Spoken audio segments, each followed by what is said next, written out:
일단 이재명 후보라고 하면 제대로 아는 분들을 제외하면은 뭐 쉽게 말하면 대한민국 국민의 절반은 도덕 파탄자다 아니면 범죄자다 그리고 본인이 살기 위해서 아예 당을 일극제대로 만든 사람이다라고 하는 이런 아주 거짓된 프레임을 갖고 있고 또 그것이 언론에서는 계속 이렇게 유통이 되고 있지 않습니까? 자, 이렇게 되어 있는 상황은 어떻게 지금 작가님께서는 보십니까? 저는 그걸 정확히 그냥 정반대로 보시면 된다고 예. 생각합니다. 그러니까 도덕 파탄자다. 이재명보다 도덕적으로 살았던 사람은 저는 우리 정치인들 중에 아마 찾아보기 어려웠을 거라고 생각합니다. 그건 뭐 결과론적으로도 봐도 잘 알지만 지금 몇 년 동안 검찰청 거의 하나 수준을 투입해가지고 수백 번의 압수수색을 하고 동시에 몇 개를 그 법원에 넘겨서 재판받게 했지만 아무것도 지금 드러난 게 없지 않습니까? 그게 다른 사람이었으면 이게 가능했을까요? 예. 그럴 수 있는 사람 없거든요. 이재명 후보가 얼마나 그 다른 사람이었나고 보면 아까 어머니 얘기했었는데 그 뭐 도덕 파탄자 뭐 이런 얘기할 때 주로 어머니와 뭐 형제 관련한 얘기들인데 이재명은 얼마나 효자였나. 이재명 후보의 일기에 보면 이런 게 나와 있어요. 자기가 이제 그 5만 원의 목돈이 생겼어요. 처음 쥐어보는 5만 원이었어요. 그러니까 아버지한테 월급 받으면 다 갖다 줬으니까 5만 3천 원이도 뭐 2만 원 받을 때도 다 갖다 줬으니까. 근데 그 3천 원씩 적립한 게 이제 어머니가 이게 5만 원이 된 거예요. 그래서 이제 너 5만 원 됐다. 너 이제 가져가라. 나 필요한 데 써라. 그랬더니 그걸 가지고 이재명 후보가 망설여요. 돈 5만 원 가지고 이제 자기가 꼭 하고 싶었던 게 카메라 사는 거였어요. 카메라를 한 개 갖고 싶었어요. 자기는 사진도 별로 찍어보고 사진을 찍는 걸 좋아하고 사진 찍히는 거 좋아하는데 찍힐 기회도 없고 찍을 기회도 없잖아요. 카메라를 하나 사고 싶은데 어머니가 마음에 걸리는 거야. 남들은 다 반지 하나씩 끼고 있는데 다른 엄마들은 이재명 자기 엄마는 반지 하나가 없는 거야. 손가락에. 그래서 갈등을 하는 거예요. 어머니한테 이제 금방에 가서 물어봐요. 그 반지 하나 얼마인가 물어보니까 제일 가는 반지 하나를 그 돈이면 살 수 있다. 그래서 이제 금반지를 이걸 살까. 근데 그거 사주니까 또 카메라가 사고 싶고. 그때 이제 이렇게 써놔요. 아까워? 이렇게. 아까워? 에라이 도둑놈아. 은혜도 모르니. 너는 은혜도 모르니. 그래서 결국 자기 카메라 포기하고 그 돈으로 어머니 반지 사드리고. 그랬던 사람이 이재명 후보입니다. 그런 사람이 어떻게 도덕 파탄자가 될 수 있어요? 그런 어머니를 누군가 건드리거나 훼손했을 때 참을 수 없었던 사람이 이재명 후보였죠. 참 충분히 이해가 됩니다. 그런데 우리는 왜 이제 지금까지 이런 이재명에 대한 악마와 프레임에 빠져 있었는가? 아니면 우리는 그걸 왜 몰랐는가? 그리고 그런 소위 말하는 제도권 언론에서 휘두른 대로 다 가서 아무 근거 없는데 저렇게 하겠느냐라고 하면서 의심을 했지 않습니까? 굉장히 저는 부끄럽기도 하고 또 많은 사람들이 그렇게 생각할 수도 있는데 왜 언론은 그런 이재명의 진가를 최소한 검증을 통하면 알 수 있는데도 그렇게 만들어갔죠? 저는 뭐 두 가지라고 생각합니다. 우선 이재명 후보는 기득권에 덤볐죠. 기득권 세력들, 기득권 마피아들한테 도전을 했죠. 처음 성남시장에 도전했을 때부터 부동산 마피아들한테 덤빈 거거든요. 대장동 사건도 그렇고 그 부동산 마피아들이 몽땅 먹게 된 돈을 이재명 후보가 달려들어서 못 먹게 만든 거예요. 그 사람들한테는 용납할 수가 없단 말이에요. 뭐 나중에 일부 다 드러나기도 했지만 그 부동산 마피아들이라고 하는 건 언론, 기자들이 다 끼어 있잖아요. 그게. 그리고 법원, 변호사들, 검찰 다 끼어 있잖아요. 그리고 부동산 업자들. 이 사람들의 기득권 카렉터인데 이걸 깬 거잖아요. 용서할 수가 없죠. 덤볐기 때문에 이런 일이 안 덤볐으면, 기득권한테 안 덤볐으면 저렇게 미운 틀이 박힐 일이 없죠. 그리고 근데 그렇게 덤빈 정치인들은 많단 말이에요, 행정가들. 근데 왜 이재명만 그런가? 이재명은 성과를 남겼기 때문에. 다른 사람들은 덤볐지만 별 성과를 못 남겨요. 이재명은 유능하게 성과를 남겨요. 대장동 같은 경우도 그냥 남 못하게 방해만 한 게 아니고 그걸 회수해가지고 민관 개발로 바꿔서 5,400억을 회수해서 성남 시민한테 돌려주잖아요. 5,400억의 회수한 건 대한민국 역사에 없습니다. 그전 20년 동안 전국에서 부동 개발해가지고 회수한 돈이 그거만큼 안 됩니다. 전국이 다 해서 회수한 돈보다 많은 돈을 기초자치단체장 한 명이 단 하나의 사업으로 회수하는 성과를 낸 거예요. 그런 성과를 내는 유능한 행정가였기 때문에 당한 거죠. 다른 사람들은 공격할 필요가 없죠. 별게 아니니까. 위협적인 존재가 아니었죠. 그런데 이걸 민주당 소위 말하는 진보진영 안으로 돌아오면 그러면 이재명이 그런 성과를 내고 우리가 원래 바라던 정의롭고 그리고 행복한 세상을 만드는데 이렇게 성과를 가지고 있는 정치인이면 다 박수 짓고 그래 제대로 하면 좋은 나라 만들어 보자라고 하는 컨센서스가 일종의 동의 같은 게 학생운동도 해보셨으면 있을 거 아닙니까? 근데 민주당에서도 사실은 잘 정착을 못하지 않습니까? 그건 민주당 안에서도 사실은 원래 민주당이 있으면 안 되는 사람들이 있었죠. 그러니까 예. 가령 경상도였으면 절대 민주당 안 할 사람들이 네. 거기 들어와 있었던 거죠. 뭐 우리가 금방 떠올릴 수 있는 사람. 그런 사람들은 실제 행동하거나 취하는 데 있어서는 그 사적 이익을 앞세우고 공적 이익을 뒤로 미루는 사람들은 민주당 안에서도 많이 있었죠. 실제 이재명 후보가 싸웠던 사람들도 처음에 성남시에서 싸웠던 대상들이 민주당하고 연관된 사람들이었습니다. 예, 예. 그리고 이재명 후보를 처음 이렇게 악마로 몰아넣는 데 작용했던 사람들도 사실은 민주당 내부에 있었고. 조금 불편한 질문일 수도 있는데 이제 성남에서 시장을 하면서도 보통 이제 시민운동 단체도 많이 있고 거기 노동단체도 있고 또 우리가 소위 말하는 학생운동을 했던 그룹들도 있지 않습니까?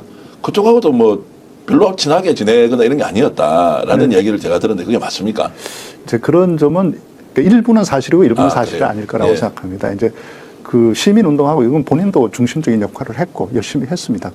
근데 이제 일부 그러니까 그런 운동 기득권 같은 게 또 있습니다. 그러니까 그 뭐 우리 가령 우리 중앙대학교 안으로 좁혀도 그런데 이재명 후보에 대해서 뭐 싫어하는 사람은 동문이어도 싫어하죠. 그리고 이제 이재명 후보는 아까도 얘기했듯이 학교 다닐 때 운동권에 들어와 있지 않지 않았습니까? 그러니까 운동한 친구들한테는 좀 생소하고 약간 뭐 저기 한 거죠. 자기들은 운동에 있어서는 주류지 않습니까? 근데 이재명 후보는 운동에서도 주류가 아니었던 거죠. 뭐 그렇게 이해하면 될 것 같다고 생각. 그리고 또 하나는 이재명 후보가 굉장히 곁을 잘 주는 편은 아니에요. 만나면 이제 저도 학교에서 학교 일도 좀 보직을 맡아서 하고 그러면 이제 동문들이나 이렇게 뭐 만나면 정치인들, 단체장들 만나면 뭐 정당에 관계없이 동문이니까 서로 뭐 아우 형님, 선배, 뭐 후배 이렇게 말도 트고 이러는데 그렇게 하지 않는 사람이 이재명 후보거든요. 그러니까 이제 이게 소위 말하는 이제 현실 정치에서 정치인으로 성장하려면 원래 있던 기득권 구조도 좀 인정해 줘야 되고 또 내가 지금까지 이 길을 걸어갈 때 뭐라 그럽니까 이제 이념적 또는 이제 정책 성향과 비슷한 사람들한테도 좀 이렇게 좀 화합을 하고 해야 되는데 이쪽 다 이재명의 진가를 모르니까 기득권 구조에서는 완전히 괴물이 와서 우리 이익을 다 파괴하는 사람. 소위 말하는 정통 운동권 쪽에 보면 저 뭐 아니 뿌리도 없는 사람이 뭐 자기가 뭐 운동하는 나는 식으로 이제 이렇게 좀 그 약간 이제 이방인이기도 하고 좀 이질적 요소가 많으니까 제대로 자리를 잡기가 어려웠는데도 불구하고 어쨌든 쭉 일관되게 이렇게 이제 나오는 그런 게 이제 어려웠던 거죠. 왜냐하면 이재명 돌이켜 보면 아 좀 차갑네 사람이 이렇게 생각이 드는 거죠. 아 좀 뭐 살갑게 해줄 수도 있고 뭐 좀 부탁하면 웬만한 거 들어줄 수도 있고 이 정도 뭐 그래도 시장이고 도지사면 좀 해줄 수 있을 텐데 뭐 안 해주는 거죠. 이재명은 그런 거 없는 거죠 일체. 그런데 돌이켜 보면 만약에 조금이라도 그런 거 해줬으면 지금 이재명 후보 어떻게 됐겠습니까? 그러니까 본인 스스로 그렇게 하면 죽는다는 걸 너무 잘 알고 있었기 때문에 일체 타협하거나 이렇게 비리 이렇게 뭐 서로 우리가 남이가 뭐 이런 걸 안 하고 살아온 거죠. 그러다 보니까 자기 편이 별로 없죠. 제가 차갑게 질문 하나 드려보겠습니다. 이재명 후보는 그렇게 원칙에 벗어난 것과 타협하지 않은 것은 살아남기 위해서입니까? 아니면 정말로 원칙을 지키면서도 대한민국이 정상적인 국민주권의 국가로 갈 수 있다는 확신을 가진 자신의 가치와 철학 때문입니까? 저는 그 두 가지 다라고 생각해요. 다다. 그건 동전의 양면처럼 같아요. 자기가 그렇게 하면 자기는 죽는다는 걸 너무 잘 알고 실제 성남시장 된 다음에 그렇게 얘기하거든요. 나하고 같이 일하면서 조금이라도 그 비리에 연루되면 끝이다. 괜히 그 막걸리 한 잔, 맥주 한 잔 얻어먹고 인생 망치지 마라. 돈 몇 푼 받고 공무원 생활 끝장내지 마라. 검사들이 제일 좋아하는 게 공무원 비리다. 그래서 무슨 사건 생기면 업자들 잡아다가 너 공무원 관계된 거 하나만 털어놔봐. 그러면 네 죄는 감해줄게. 이렇게 해서 공무원부터 잡는다. 그러니까 너희들 절대 그런 데 연루되지 마라. 인생 그렇게 포기하지 마라. 더군다나 나하고 같이 일하면 없던 것도 당한다. 응? 내 옆에 있으면. 그러니까 철저하게 원칙대로 해야 된다. 그 얘기를 하거든요. 그래서 화장실에다 붙여놓거든요. 근데 요새 왜 김문수 후보가 그런 얘기 하고 다니는지를 모르겠는데 청렴, 영생, 부패, 적사 그걸 화장실에 붙여놨던 사람이 청렴, 영생. 청렴하면 영원히 살고 부패하면 즉시 죽는다. 바로 죽는다. 그걸 교육 공무원 교육 시간마다 얘기하고 화장실에까지 붙여놓게 했던 사람이 이재명 후보입니다. 근데 욕하는 사람들은 그렇게 붙여놓고 사실 알고 보면 지는 더 부패한 사람인데 표리부동 끝과 속이 다른 사람이다라고 계속 프레임을 가져와서 이제 공격을 하지 않습니까? 한 푼이라도 이재명 후보가 받았다는 게 드러난 게 있습니다. 저도 이제 처음에 그 책 나오고 대장동 사건이 처음부터 그렇게 공격받았던 게 아니에요. 어느 날 네. 이제 선거 때 그러니까 들고 나와서 그걸 마치 부패처럼 했는데 그 전까지 다 대단한 업적이었거든요. 그래서 사람들이 정말 뭐 몇천억을 생겼다는데 이거 뭐 그게 뭐 그래도 몇 푼은 받았겠지. 이런 사람들이 있길래 제가 이렇게 얘기했어요.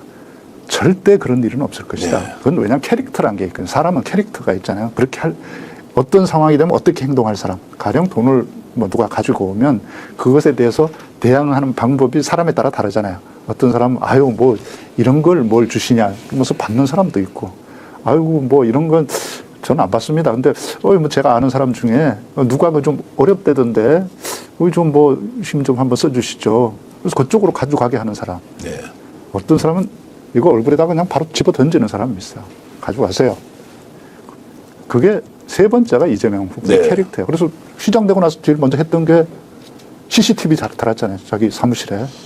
제가 좀 어려운 질문 하나 드리겠습니다. 시청자 여러분들께서 지금 굉장히 이제 관심 있게 이 방송 보고 계신데요. 제가 좀 더 어렵게 질문 하나 드려보겠습니다. 보통 정치인은요, 네. 관계를 한 50% 중시하고 또 50%는 역량이나 실력이 없으면 안 되니까 각 개인이 가지고 있는 이제 어쨌든 잘하는 점을 적정하게 섞어서 관계와 저는 실력을 한 50대 50만 배합해도 굉장히 사람을 쓰는데 괜찮을 것이다라고 이제 생각을 하는데 오늘 말씀을 들어보면 이재명 후보는 실제로 관계에 대한 중시 그리고 역량에 대한 중시를 굳이 비율로 따져서 한번 보면 관계 자체를 인정하지는 않을 거 아닙니까? 네. 어쨌든 인정을 하는데 이걸 전문적으로 연구하신 우리 교수님께서 보시기에는 관계에 대한 비율과 이렇게 실력에 대한 비율을 어느 정도 두고 이렇게 저는 한 9대 1 정도 될 거라고 봅니다. 그러니까 이런 그 일도 이 실력과 이거 실력이라는 게 신뢰잖아요. 네, 예. 신뢰도 실력의 하나죠. 예.